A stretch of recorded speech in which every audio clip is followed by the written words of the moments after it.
कराची में पानी चोरी के वाकयात बढ़ने लगे हैं। अख्तर कॉलोनी में इलाके का पानी जेर ज़मीन टैंकर्स में स्टोर किया जाने लगा है।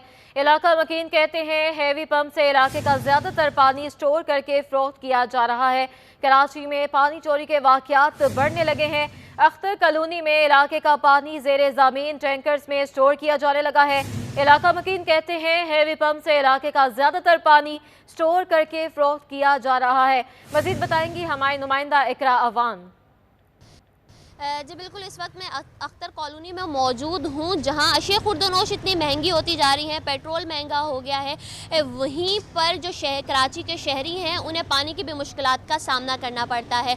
अगर बात की जाए फ़िल्टर प्लांट्स की, तो वहाँ पर पानी तो महंगा था ही कराची के शहरियों के लिए। कराची के शहरी वैसे भी फ़िल्टर प्लांट से जो है पानी ख़रीद कर पीते हैं, मगर यहाँ पर अगर बात की जाए गैर कानूनी तौर पर यहाँ पर घरों में जो है इन्होंने टैंक्स बनाए हुए और यहाँ पर ये लोग जो टैंकर है रक्षों के ज़रिए जो है पानी सप्लाई करते हैं। आप मुझे ये बताइएगा कि यहाँ पर आप कितने का ये जो है टैंक लेते हैं पानी का और आगे कितने का सेल करते हैं?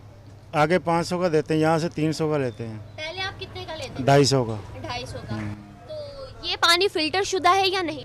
टैंकर के ज़रिए बाहर से पानी लेकर आते हैं, वो यहाँ स्टोर करते हैं, फिर अब स्टोर करने के बाद मोटर चला के रिक्शों भर के घरों में सप्लाई करते हैं।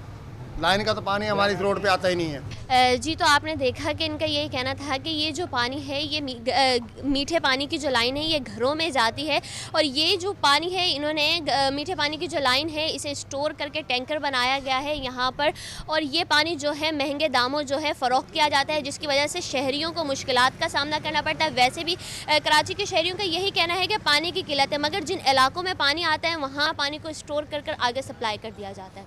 आगे बढ़ते हैं। बीआरटी रेड लाइन के रूट पर जारी तामीराती काम सुस्त रवि का शिकार है। ताहम सेक्रेटरी ट्रांसपोर्ट अब्दुल हलीम शेख ने तरक्याती काम रोके जाने की खबरों की तरदीद कर दी है। कहते हैं कि काम सुस्त इसलिए है कि सरिया समेत तामीराती मटेरियल के दाम बढ़ गए हैं। इस वक्त हमारी नुमाइंदा आदिया नाज वहाँ मौजूद हैं, उनके साथ हमें मजीद अपडेट करेंगी। बिल्कुल, रेड लाइन बस मंसूबे के हवाले से ख़बरें आईं कि इसके ऊपर तरक्याती काम जो है वो रोक दिया गया है। सेक्रेटरी ट्रांसपोर्ट इस वक्त हमारे हमरा मौजूद हैं अब्दुल हलीम शेख साहब।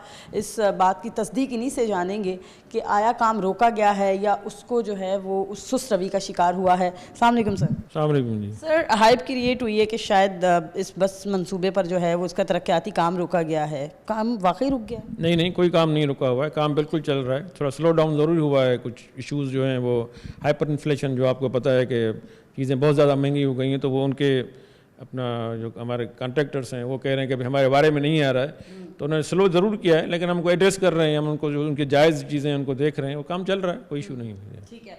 एक और चीज़ सामने आई, कुछ लोगों का ये कहना था कि शायद फंडिंग की कमी का भी सामना है। एडीबी की टीम लास्ट वीक आप लोगों के पास आई भी थी, तो ज़रा इसको क्लियर कर दीजिए। नहीं, कोई फंडिंग जो इतनी पड़ी हुई है कि वो सुबह शाम जो है वो काम करें भी पैसे उनके ख़त्म नहीं होंगे इंशाल्लाह। फंडिंग का कोई इशू नहीं है, फंडिंग बहुत ज़्यादा है। हमारी सेंट्रल गवर्नमेंट का काउंटर पार्ट हो या एडीबी का जो अपने फंडिंग है, कोई कमी नहीं है। वो तो तैयार हैं कि आप अपना आज कम ख़त्म करें तो आज हम आपको पैसे दे दें। ठीक है। अच्छा सर, ये बताइएगा ये मामला कब तक रिजॉल्व हो जाएगा, क्योंकि कॉन्ट्रैक्टर ज़ाहिर है वो अपनी मर्ज़ी की अमाउंट अब आपसे चाहेंगे, तो ये मामला कितने दिन तक रिजॉल्व हो जाएगा और काम पहले वाली स्पीड में चलेगा? देखिए, हमने एक कंसल्टेंट इन्होंने जो हमें बताया है कि वो बिल्कुल ठीक बताया है कि देखें, जब उनको हमने काम दिया था तो उस ज़माने में जो अपने सरिये की जो कीमत थी वो थी 80,000 पर टन। आज का जो रेट है सरिये का वो 3,15,000 है। तो सीधी सी बात है, वो उनको सारा जो है वो चीज़ें जो हमारे इनके साथ जो एग्रीमेंट है, जो उसमें तयशुदा रेट्स हैं, वो तो हमको इमीडिएटली दे रहे हैं। अब जो हाइपर इन्फ्लेशन है, जो उनके बिल्कुल आउट ऑफ जो उनके चले गए हैं बुक्स, तो उनको हम एड्रेस कर रहे हैं। हमने अपने कंसल्टेंट, हमारी जो टीम है उनको हमने बिठाया हुआ है, उनके साथ जो चीज़ें आ रही हैं, तो फिर हम जो भी हमारे फोरम्स हैं उनको हम ले जाएंगे, उनके जायज़ जो चीज़ें होंगी उनको हम कंप्लीट करेंगे। ठीक है, बिल्कुल जल्द इस मंसूबे पर दोबारा से स्पीडली इस पर काम जो है वो शुरू कर दिया जाएगा। तो हम ये कहना कि फ़ंड कम पड़ गए, शायद इस वजह से जो है ये मंसूबा रुका है या इस पर तरक्याती काम रुका है, ये गलत है। अलबत्ता काफ़ी का शिकार ज़रूर हुआ है। जी, जिला शर्की में एक बार फिर रोड कटिंग माफिया का राज बरकरार है। गुलशन इकबाल ब्लॉक तेराजी में रोड कटिंग जारी है। टेलीफोन लाइन के लिए सड़क खोद दी गई है। अपने नाज़रीन को ये मनाजर दिखा रहे हैं, ज़िला शर्की के ये मनाजर हैं जहां पर एक बार फिर रोड कटिंग माफिया का राज शुरू हो गया है। गुलशन इकबाल ब्लॉक 13 के ये मनाजर हैं जहां पर रोड कटिंग जारी है और रोड को फिर से खोद दिया गया है। टेलीफोन लाइन के लिए सड़क ये खोदी गई है और अब ये सड़क कब बनेगी कुछ पता नहीं है।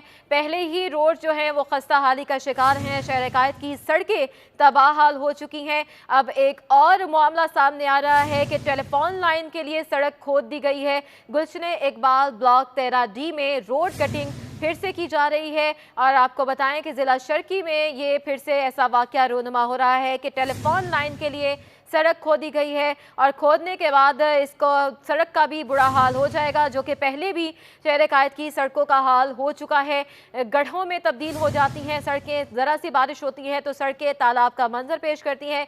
यहाँ पर टेलीफोन लाइन के लिए सड़क खोद दी गई है। एहसन अब्बासी हमारे नुमाइंदे हमारे साथ मौजूद हैं। एहसन, अपडेट कीजिएगा, सड़कें तो पहले नहीं बनती, अब फिर से खुदाई शुरू कर दी गई है। एहसन अब्बासी, आगाह कीजिएगा, पहले ही सड़कें तबाह हाल हैं और अब ये कटिंग का मामला सामने आया है।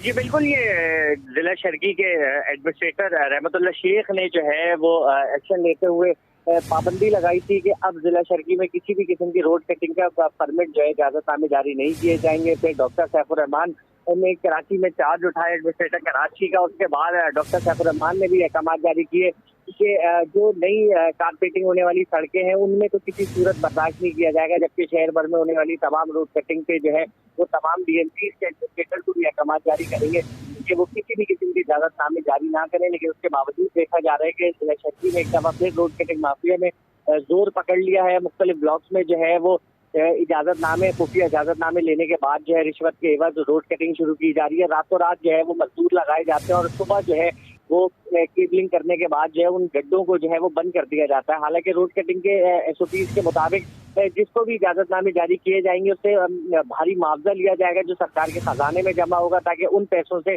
दोबारा से जो है वो उस टुकड़े पे जहाँ पे रोड कटिंग की जा रही है वहाँ पे कारपेटिंग का अमल किया जाएगा। लेकिन शहर में प्रैक्टिस देखी जाती है कि रोड कटिंग के इजाजतनामे दे दिए जाते हैं, जेबें बढ़ ली जाती हैं, लेकिन वहाँ पे दोबारा से तामीराती काम जो है वो मुरम्मत का नहीं किया जाता। तो उसके बायस जो है वो सड़कें मजीद रोड कटिंग होने के बाद जो है वो मुख्तलिफ मकामात पे जो है वो फटना शुरू होती है और देखते ही देखते सड़क दोबारा से जो है नई तामीर होने वाली खस्ता हाली का शिकार हो जाती है। बारिशें होती है, पूरे कारपेटिंग को जो है वो सत्यानाश कर देती है।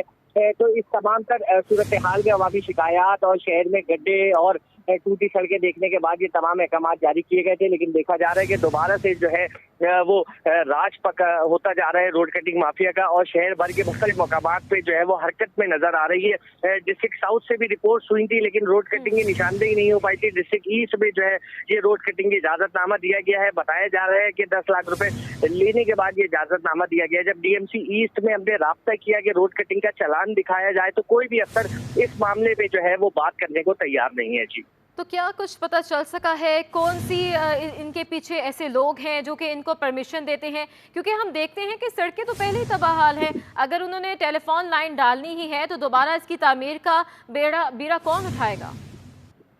देखें, शहर में सबसे ज्यादा रोड कटिंग जो है वो पानी की लाइनों के लिए की जाती है। उसके बाद फाइबर ऑप्टिकल के लिए रोड कटिंग जो है वो देखी जाती है, की जाती है।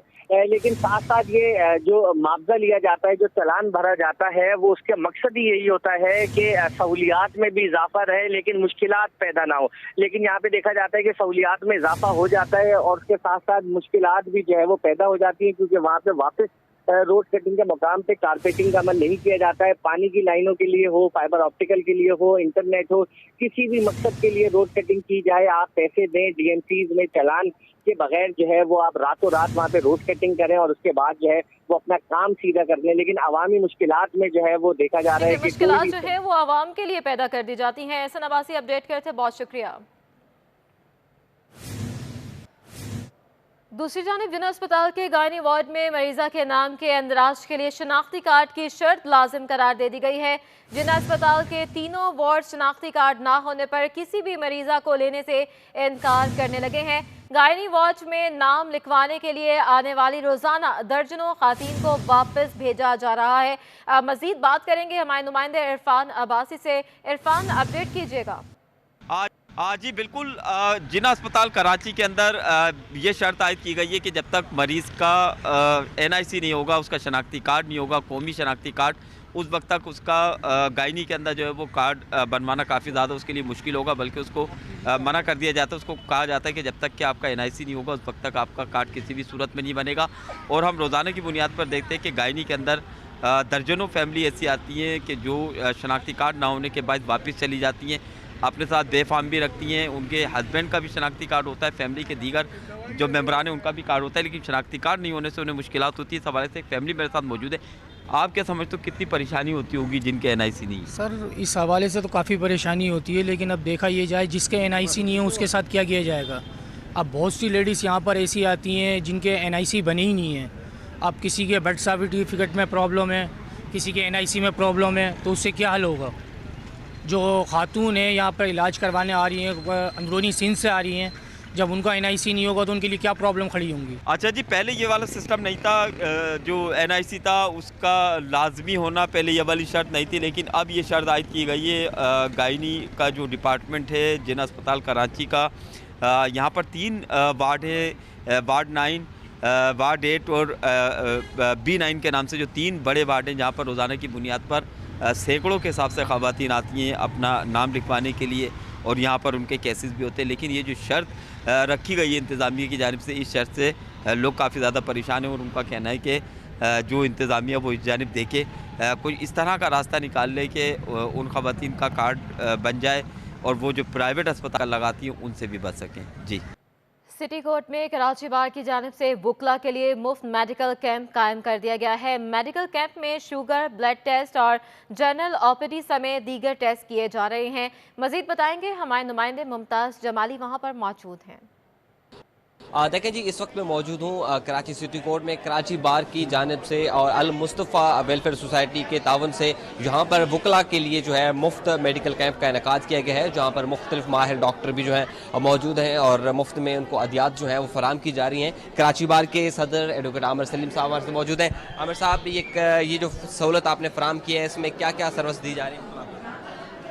देखिए, बिस्मिल्लाहिर्रहमानिर्रहीम, इसमें जो है वो तमाम ब्लड टेस्ट हो रहे हैं, इवन डायलिसिस भी फ्री है। उनके किडनी के जो पेशेंट्स हैं उनका कंप्लीट इलाज है फ्री ऑफ कॉस्ट।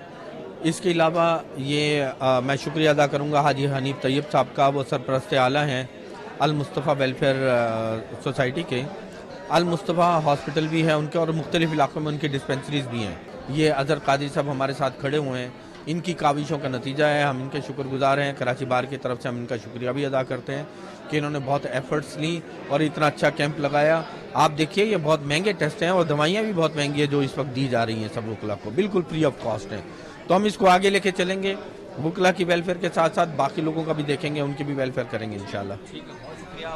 वुकला के वेलफेयर के लिए ये इकदाम किया गया है, और साथ ही साथ मुफ्त में डायलिसिस, और किसी को अगर आंखों का मसला है तो वो भी जो यहाँ पर बुकिंग लेंगे, उसके बाद ही उनका मुफ्त ऑपरेशन भी किया जाएगा। इस वक्त ये बड़ी तादाद में वुकला जो है इस अमल से मुस्तफ़ीद होने के पहुँच चुके हैं। Chairman all Pakistan petroleum dealers Abdul समी खान ने कहा है कि सिंध में फ्यूल की कोई किल्लत नहीं है। पंजाब में तलब से कम फ्यूल की सप्लाई पर मसाइल होते हैं। पंजाब में कुछ फ्यूल पंप्स ने ज़ख़ीरा अंदोज़ी की, इन पर एक्शन भी हुआ और हम ज़ख़ीरा करने वालों के खिलाफ हैं। मज़ीद बात करेंगे अशरफ खान से। जी अशरफ। जी, अफवाहें मुल्क भर में चल रही हैं कि जो सप्लाई चेन है फ्यूल की वो मुतासर हुई है, और ये क्या हकीकत है या नहीं हम जानते हैं। All Pakistan petroleum dealer association के चेयरमैन अब्दुल समी खान हमारे साथ मौजूद हैं। सर, क्या सूरत हाल है? देखिए, सूरत हाल जो है, ये सिंध में कोई प्रॉब्लम नहीं है, पंजाब में शॉर्टेज है। मेरी 2 दफ़ा मलिक साहब से, मिनिस्टर पेट्रोलियम है, और OMC से, हर एक से बात हुई है। वो कहते हैं कि वहाँ पेट्रोल डीजल पंजाब में दे रहे हैं, और ऐसा नहीं है, वो थोड़ा दे रहे हैं, जो कंजम्पशन है उस हिसाब से नहीं देते। और फिर ये भी कहा गया कि लोगों ने स्टॉक, तो मैंने उनसे कहा कि हम उनके साथ नहीं हैं। आप अगर साबित कर दें कि वो स्टॉक किया हुआ है तो आप उन कानून के मुताबिक आप उनके खिलाफ एक्शन लें, मगर जिनको पेट्रोल नहीं मिल रहा वो उनके खिलाफ आप एक्शन नहीं ले सकते, और उनको आप पेट्रोल दिलवाएं, किसी तरह दिलवाएं, और अगर ऐसा ही रहा तो 2-3 दिन में और हालत ख़राब हो जाएगी। तो मैं यही चाहता हूँ कि जो सही कारोबार कर रहे हैं और जो उनको परेशान न किया, बिला वजह रेट करते हैं, उन जगहों पे जाते हैं, इससे बदमज़गी पैदा हो रही है। अरे समीर साहब, अगर हम देखा जाए जो ये अफवाहें थी तो पंपों पर रश भी बढ़ गया है, क्योंकि बहुत सारी अफवाहें चल रही थी कि पेट्रोल ख़त्म, लोग ज़्यादा फ्यूल डलवाने लगे। तो इससे आपका जो स्टॉक होता है उस पर कितना असर होता है? कराची में कितने पंप्स हैं, और अगर ज़्यादा लोग, क्योंकि कराची सबसे बड़ा शहर है, डिमांड भी यहाँ पर ज़्यादा है, अगर किसी ने अपनी डबल डिमांड भी कर दी तो ये कैसे सप्लाई पूरी होगी? तो क्या है थोड़ी देर? ये आप बिल्कुल सही कह रहे हैं, कोई 500 के करीब है शहर में, और ये पैनिक है तो लोग ज़्यादा ख़रीदारी कर रहे हैं, और कंपनी इतना दे नहीं सकती। वो कहती है जो जितना हम नॉर्मल आपको देते थे उसी हिसाब से देंगे। तो ये बड़ी एक प्रॉब्लम हो गई है। हमने कोई कोटा मुकर्रर नहीं किया है, जितना तभी चाय ले लें कराची में, और हमारी गवर्नमेंट से, OMC से, सबसे यही मुतालबा है कि हमें पेट्रोल जितना हमें चाहिए हमें मिलता रहना चाहिए, वरना एक डिमांड बढ़ेगी और पेट्रोल नहीं होगा। अच्छा, लोगों को क्या पैगाम देंगे हमारे चैनल के ज़रिए कि वो पैनिक ना हो, डबल खरीदारी ना करें, और फ्यूल मौजूद है कराची में? देखिए, पूरे पाकिस्तान की अगर बात है तो पंजाब में तो प्रॉब्लम है, मगर कराची में कोई प्रॉब्लम नहीं है, और यहाँ पेट्रोल मिल रहा है, और अगर जिस पंपों पे नहीं मिल रहा उनका जाके कंज्यूमर भी मायना कर सकता है कि वो है नहीं पेट्रोल या बेच नहीं रहे। मेरे ख्याल से कोई ऐसा पंप नहीं होगा जो स्टॉक होते हुए और पेट्रोल ना दे। जी, जैसे कि आपने सुना, यहाँ पे वाजे किया है all Pakistan petroleum dealer association के चेयरमैन कि यहाँ कराची और सिंध में कोई फ्यूल की किल्लत नहीं है, लेकिन अगर पंजाब साइड पे देखें वहाँ सप्लाई चेन मुतासर होने की वजह से कुछ मसाइल हुए हैं, और साथ में ये भी मुतालबा किया है कि बिला वजह जो जाके वहाँ पे एक्शन ना लिया जाए, पहले पूछा जाए, अगर सप्लाई नहीं हो रही है तो उस पर एक्शन नहीं लेना चाहिए। जी, सिंध हाई कोर्ट में शहरी नईमुल्ला समेत दीगर लापता अफराद की बाजियाबी से मुतल्लिक दरखास्तों की समाअत हुई। अदालत ने लापता अफराद की बाजियाबी के मामले पर तफ्तीशी अफसरान की कारकर्दगी अफसोसनाक करार दे दी। IG सिंध को खुद जायजा लेने की हिदायत भी जारी कर दी है। शहरी नईमुल्ला समेत दीगर लापता अफराद की बाजियाबी से मुतल्लिक दरखास्तों की समाअत का अहवाल जानेंगे हमारे नुमाइंदे बिलाल अहमद से। जी बिलाल। जी, शहरी नईमुल्ला समेत दीगर लापता अफराद की ये बाजियाबी का मामला है। सिंध हाई कोर्ट के जज जस्टिस नेमतुल्ला फलपोटो की सरबराही में 2 रुकनी बेंच ने लापता अफराद की बाजियाबी से मुतल्लिक आईनी दरखास्तों की समाअत की। अदालत ने समाअत के बाद एक बड़ा हुक्म जारी कर दिया है। अदालत ने कहा है वफाकी हुकूमत को कि तमाम तर जो लापता अफराद हैं उनकी बाजियाबी के लिए उनके नाम इलेक्ट्रॉनिक और प्रिंट मीडिया में शाया और नशर किए जाएं। इसके साथ ही हरासती मराखिज़ में कितने ऐसे लापता अफराद हैं जिनकी तादाद मालूम हो सके, इस सिलसिले में अदालत ने तमाम तर जो तफसीलात हैं वो तलब की हैं, और ये पूछा है कि हरासती मराखिज़ में कितने लापता अफराद हैं, उनके नाम, पते और उनकी शनाख्त को जाहिर किया जाए। इसके साथ ही अदालत ने IG सिंध और मुतलका हुकाम को ये कहा है कि जामे रिपोर्ट्स अब तक जो कुछ भी किया जा चुका है लापता अफराद की बाजियाबी से मुतल्लिक 7 मार्च को ये रिपोर्ट अदालत में जमा कराई जाए। ताहम अदालत ने बरहमी का इजहार किया तफ्तीशी अफसरान पर, और ये कहा कि जो लापता अफराद की बाजियाबी में तहकीकात हैं या तफ्तीश है उसमें नाकिस तफ्तीश देखने में आई है। JITs तरतीब दी जाती हैं, मुख्तलिफ सेशंस होते हैं, लेकिन उनका नतीजा सिफर निकलता है, कोई अमल दरामद होता दिखाई नहीं देता अदालती फैसलों पर। अदालत ने IG सिंध और DIGs को ये कहा है कि वो लापता अफराद के मामले को खुद से देखें।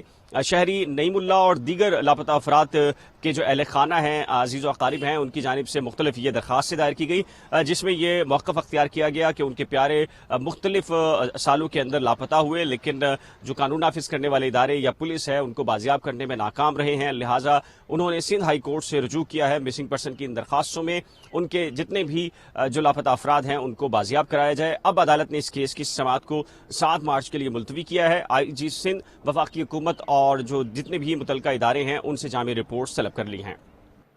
सिटी कोर्ट ने गुज़िश्ता 5 साल से जारी नसीमा बीबी के खिलाफ मनशियात के मुकदमे का फैसला सुना दिया है। साल 2018 में KIA थाने की हदूद में पुलिस ने कार्रवाई करते हुए नसीमा बीबी को गिरफ्तार किया था। मुलजिमा के वकील ने अदालत को बताया कि खातून के खिलाफ कोई सबूत मौजूद नहीं है। पिछले 5 साल से झूठा मुकदमा चलाया जा रहा है। तफसीलात बताएंगे हमारे नुमाइंदे शहरियार सदीकी। जी बिल्कुल, देखिए इस वक्त मैं मौजूद हूँ सिटी कोर्ट कराची में। साल 2018 में KIA थाने की हदूद में पुलिस ने कार्रवाई करते हुए मंशियात के केस में नसीमा बीबी नामी खातून को गिरफ्तार किया था। गुज़िश्ता 5 सालों से जारी इस केस का फैसला आज कराची की additional and district session court Sharki की अदालत में सुना दिया गया है। मुलजिमा के वकील इस वक्त हमारे साथ मौजूद हैं, जिनकी काविशों के बाइस गुज़िश्ता 5 साल से जारी इस केस का फैसला आज आ चुका है और मुलजिमा को इस केस से बाइज्जत बरी कर दिया गया है। मुलजिमा के वकील सीनियर एडवोकेट अजमल जतोई इस वक्त हमारे साथ मौजूद हैं। मज़ीद तफसीलात उनसे पता करेंगे। जतोई साहब, बहुत शुक्रिया। क्या बताना चाहेंगे केस में? अस्सलाम वालेकुम। देखिए शहरियार, ये मेरी मुलज़मा है नसीम बीबी। उसके खिलाफ 2018 में पुलिस ने एक केस फेक बनाया था। इस औरत ने पुलिस के खिलाफ मुख्तलिफ कोर्ट्स में पिटिशनें भी लगाई थी कि वहाँ पर ये पुलिस धंधा करवाती है मंशियात वगैरह का। तो इस रेंज में उसके खिलाफ ये केस बनाया गया था। तो 4-5 साल से ये केस को ऑनरेबल मुख्तलिफ कोर्ट्स में ज़ेर समाअत था। आज ADJ 5 ऑनरेबल कोर्ट की कोर्ट में ये केस ज़ेर समाअत था। तो उसमें इस्तग़ासा की तरफ से 2 गवाह पेश हो चुके थे। तो उन्होंने भी मेरी मुलज़मा के खिलाफ कोई ऐसा ठोस सबूत कोर्ट में पेश नहीं किया। तो मैंने ऑनरेबल कोर्ट को जब दलाल दिए तो मैंने बताया कि इसमें ऐसी कोई प्रूफ नहीं है पुलिस इस्तग़ासा के पास जिसमें मुलज़मा को सज़ा हो सके। और 5 साल से मुलज़मा बेगुनाह अपनी कोर्ट को चक्का लगा रही है और एक लेडीज़ है, उसकी घरेलू ज़िंदगी भी मुतासर हो रही है। तो ऑनरेबल कोर्ट ने मेरे दलाल से इत्तफाक करते हुए और फाइल में उसके खिलाफ कोई मजबूत शहादत न होने की वजह से आज उनको बरी कर दिया। जी बहुत शुक्रिया। सीनियर एडवोकेट अजमल जतोई हमारे साथ मौजूद थे। गुज़िश्ता 5 सालों से जारी मंशियात केस का फैसला आज कराची की additional and district session court Sharki की अदालत में सुनाया जा चुका है। केस में नामजद मुलजिमा नसीमा बीबी को जिसे बाइज्जत बरी कर दिया गया। जी आपको बताएं कि अंदरूनी मुल्क से कराची आने वाली ट्रेनों का शेड्यूल मामूल पर नहीं आ सका है। आज भी मुतादिद गाड़ियां ताख़ीर से कराची पहुंच रही हैं। आपको बता रहे हैं अंदरूनी मुल्क से कराची आने वाली ट्रेनों का शेड्यूल मामूल पर नहीं आ सका। आज भी मुतादिद गाड़ियां ताख़ीर से कराची पहुंच रही हैं। अब नाज़रीन को अपडेट कर रहे हैं, मुतादिद गाड़ियाँ हैं जो कि ताख़ीर से कराची पहुँचेंगी। अंदरूनी मुल्क से कराची आने वाली ट्रेनों का शेड्यूल जो है अभी तक मुतासर है, मामूल पर नहीं आ सका। तेज़गाम 2 घंटे 17 मिनट लेट पहुंचेंगी। आगे बढ़ते हैं। मश्क 2023 के सिलसिले में Pakistan international maritime expo conference दूसरे रोज़ भी जारी है और आपको ये भी बताएं कि नुमाइश में सिंध हुकूमत की इमरजेंसी सर्विस 1122 का स्टॉल तवज्जो का मरकज़ बना हुआ है। स्टॉल में मेडिकल इमरजेंसी के लिए इस्तेमाल होने वाली एम्बुलेंस, मशीनें और दीगर सामान मौजूद हैं। हमारे नुमाइंदे समर अब्बास वहाँ पर मौजूद हैं, हमें अपडेट करेंगे। हाँ जी बिल्कुल, देखें इस वक्त मैं Pakistan maritime international expo and conference में मौजूद हूँ। मेरे अकब में आप देख सकते हैं 1122 रेस्क्यू का एक स्टॉल लगाया गया है। इसका क्या मकासद है ये हम जानते हैं। यहाँ हमारे साथ इंजीनियर साहब मौजूद हैं। इंजीनियर साहब ये बताइएगा इसके लगाने का क्या मकसद है? एक्चुअली बेसिकली इसका जो मकसद है ये हमने पब्लिक अवेयरनेस के लिए लगाया है, क्योंकि ये रिसेंटली इस्टेब्लिश हुआ है डिपार्टमेंट सिंध गवर्नमेंट की तरफ से पब्लिक के लिए एक गिफ्ट है। क्योंकि ये डिपार्टमेंट पहले से ही जो है ऑलरेडी इस्टेब्लिश था दूसरे प्रोविंसेस में, क्योंकि ये सिंध में नहीं था। तो अब ये डिपार्टमेंट आपकी तरफ आ गया है। ये बेसिकली आपको किसी भी इमरजेंसी में आप कॉल कर सकते हैं 1122 पे। जैसे कोई भी बिल्डिंग गिर सकती है, कहीं पे भी फायर का इंसिडेंट होता है, कहीं भी कोई अब बंदा डूब रहा है, तो आप जस्ट कॉल करें 1122 पे। लोगों को पता नहीं है, तो अवेयरनेस के लिए हम लोग यहाँ पे आए हैं लोगों को बताने कि आप एक नंबर डायल करेंगे 1122, आपको ये सारी सहूलतें free of cost Sindh government की तरफ से for the people of Sindh आपको ये मिलेंगी। अच्छा, 112 जो है ये इसके क्या तरीकाकार थोड़ा हमें बताएंगे, ये किस काम आता है? ये SCBA self content breathing apparatus है। ये कोई भी बंदा अगर आग की जगह में ट्रैप हो जाता है तो ये हमारा रेस्क्यूअर ये पहन के उसको इजीली अंदर जाके धुएं में जाके उस बंदे को बाहर निकाल के आ सकता है आग में से। ये बताइएगा, और ये हमारे मशीनरी जो नज़र आ रही है जी, ये हमारे अर्बन और सर्च के ये टूल्स हैं यहाँ पे। ये देखें कंपी टूल है, तो ये कोई बंदा फंस सकता है, कोई भी बिल्डिंग गिर सकती है, तो ये सरिये को काटने के लिए काम आ सकता है। ये कंपी टूल है, कोई भी डाया हो सरिये का ये काटेगा, इस तरह खुलेगा, फिर जब इसको बंद करेंगे तो ये सरिये को काट देगा इस तरह से। बहुत शुक्रिया। ये 1122 जो है अवेयरनेस के लिए ये स्टॉल लगाया गया ताकि आवाम में अवेयरनेस आए और एमरजेंसी की सूरत में 1122 पर कॉल किया आवाम। जी, शहर कायद में बच्चों की मुस्कुराहट के हवाले से 7वीं ग्रैंड मॉल ऑफ स्माइल्स का इनेकाद किया जा रहा है। इवेंट में यतीम बच्चों को इनकी एक मुस्कुराहट के एवज मुख्तलिफ अशिया मुफ्त दी जा रही हैं। हमारी नुमाइंदा राबेल अशरफ हमें मजीद बताएंगी।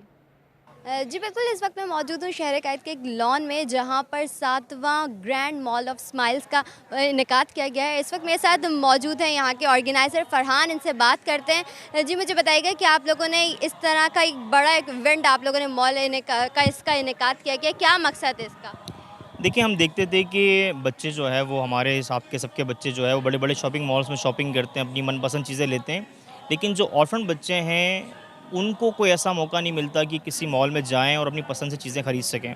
तो हमने यहाँ पे एक शॉपिंग मॉल का कॉन्सेप्ट दिया है, मिनी शॉपिंग मॉल, जिसमें एक बच्चे की ज़रूरत की जितनी चीज़ें हैं वो तमाम चीज़ें यहाँ पे रखी गई हैं, यानी लैपटॉप, बाईसाइकिल से लेके कपड़े, जूते, टॉयज़ और फूड स्टॉल्स यहाँ पे लगाए गए हैं, जिसमें आइसक्रीम से लेके तमाम चीज़ें रखी गई हैं और बच्चों को कॉपन्स दिए गए हैं जिससे बच्चे फ्री ऑफ कॉस्ट यहाँ पे शॉपिंग कर रहे हैं, अपनी पसंद की चीज़ें ले रहे हैं। और पूरे कराची से मुख्तलिफ ऑर्फन हॉब से तकरीबन 500+ बच्चे यहाँ पर आएँ और आज इंशाल्लाह यहाँ पर भरपूर शॉपिंग करेंगे। जी बिल्कुल, जैसा कि आपने देखा कि यहाँ पर ग्रैंड मॉल ऑफ स्माइल्स का इनेकाद किया गया है, जहाँ पर नन्हे मुन्ने बच्चे, यतीम बच्चों की एक मुस्कुराहट के एवज उनको जो है यहाँ पर ये जितनी अशिया हमने, मेरे कैमरामैन वकास लोधी ने आपको दिखाई, जिसमें खाने पीने के स्टॉल, स्टेशनरी, वाटर बॉटल, सब जो है नन्हे बच्चों की सिर्फ एक स्माइल के एवज उनको मुफ्त में दी जाएंगी। जी।